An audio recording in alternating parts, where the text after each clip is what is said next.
Food and eating and dining is so important. One of the things that Filipinos use as a greeting is the term kumain ka na ba, which is have you eaten?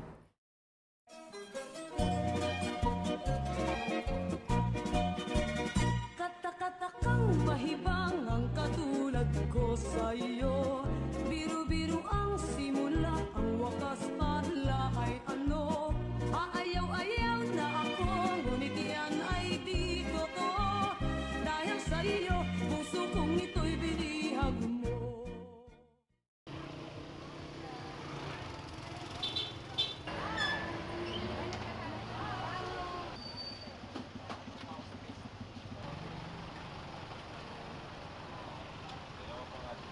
Street word ba? Yan. Eating in the Philippines is a way of life. We eat a lot. We have breakfast, mid-morning snacks, afternoon snacks, lunch, dinner, midnight snacks. When you come to visit the Philippines, their way of expressing their hospitality is to ask you what would you like to eat, where can we bring you to eat. When you come into someone's home, like no one wants to be sitting down eating by themselves or without offering something to you. The first thing they're going to ask you or say to you in a way is, let's eat. And I think that says a lot about how important dining is and food is in our culture.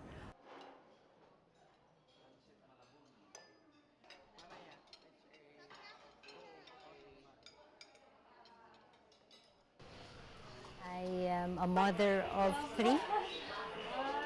I grew up in a family where everybody's close. Palamig ng tubig, right? In our family, we all cook. During holidays or special occasions, we all help each other in the kitchen. I'm lucky to have that kind of family. My dad wants us to eat together all the time. Whether you're hungry already, you have to wait for the other members of the family to dine together.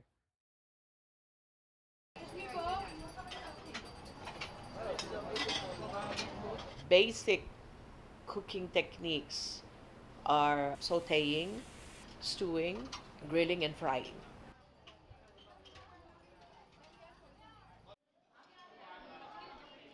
We cannot have a simple meal. We have to have at least 2 dishes.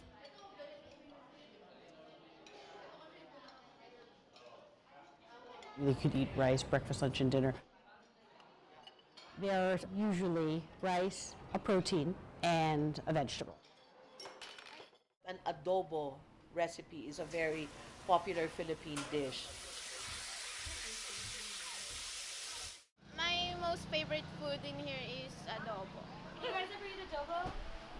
Yeah, it's our favorite.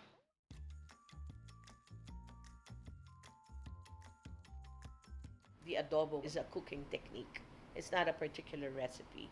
Everyone claims the adobo. The 7,000 islands claim their adobo is the best. I claim that the adobo comes from where I'm from.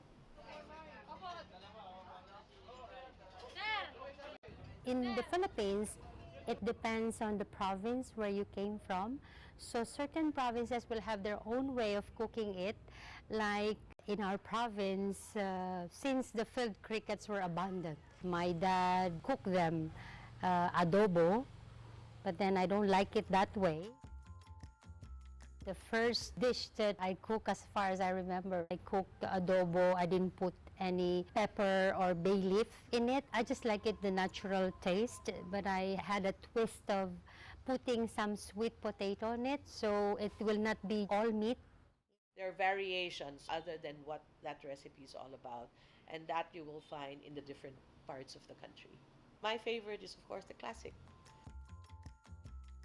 The classic recipe calls for chicken and pork, but actually you can even use seafood and vegetables these days, marinated in an acid, vinegar in this case, lots of garlic, peppercorn, and fat. I remember very early on, in my early 20s when I was living in New York, the only vinegar I had was balsamic vinegar. So I made adobo with balsamic vinegar, and of course it worked. It worked beautifully. The adobo way of cooking originated from the Spanish, from the word adobar, which is a way of preserving food.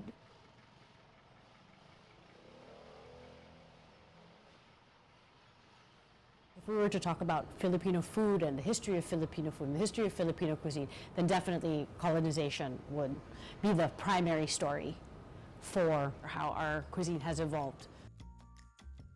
A lot of our food history comes from our neighbors. In the early 1900s, a large number of Chinese migrants came to the Philippines. That has also largely influenced our food as well.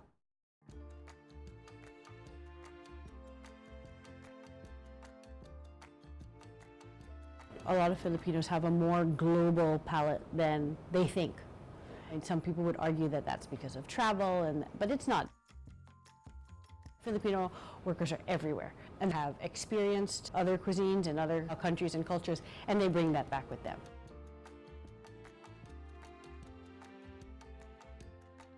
It starts with ingredients and techniques.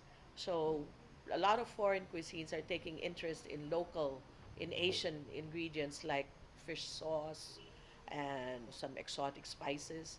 And so that's what makes Philippine cuisine more interesting and easier to absorb. And you have the young generation coming up with pop-ups and food trucks and discovering on their own what Philippine cuisine is all about. You know, I feel proud, especially like what I said, my second youngest son. He also has the gift because same as me, we like to invent food in our own way.